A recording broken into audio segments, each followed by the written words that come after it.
Would you please welcome Hillsdale College Professor of History, Dr. Thomas Connor.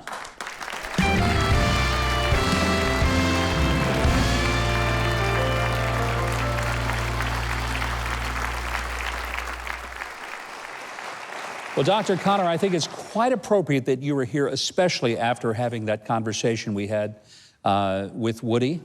What inspired you to even be interested in these monuments all over the world? Because, I mean, most of us, unless we go see these monuments and these memorials, we probably never would think about it. Well, I wanted to tell the story.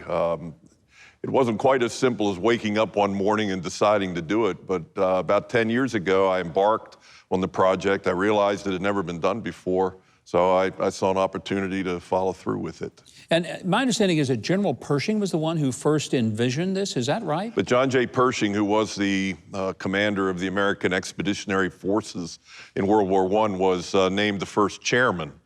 He was appointed by President Harding, and he served in that position till his own death in 1948, so 25 years.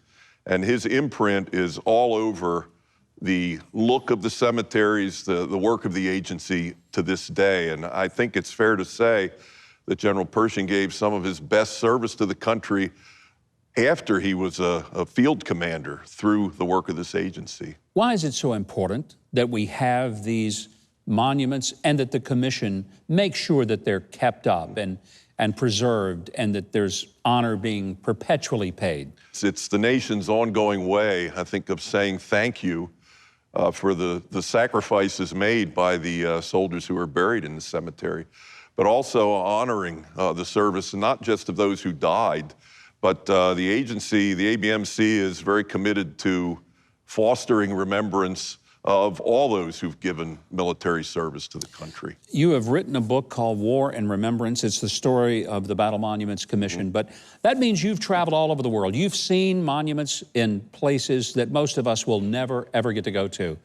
So tell me, if our audience said, I'm gonna make one trip, I'm gonna go somewhere and see one of these places overseas, where would you recommend they go? Normandy is certainly the best known of all the sites, and because the story of what happened there, D-Day, is so well known. And one year, I was in Normandy, and one of the students just wondered out loud what it would be like if every one of the soldiers buried, resting beneath one of those beautiful marble headstones, could somehow just stand up and be seen for the life that was cut short there. And that's part of the ongoing work of the American Battle Monuments Commission, is to find out more details of the lives that these guys lived.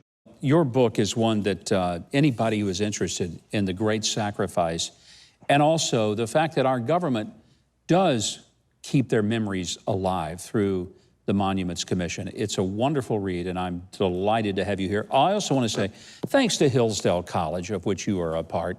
What a terrific institution of higher learning.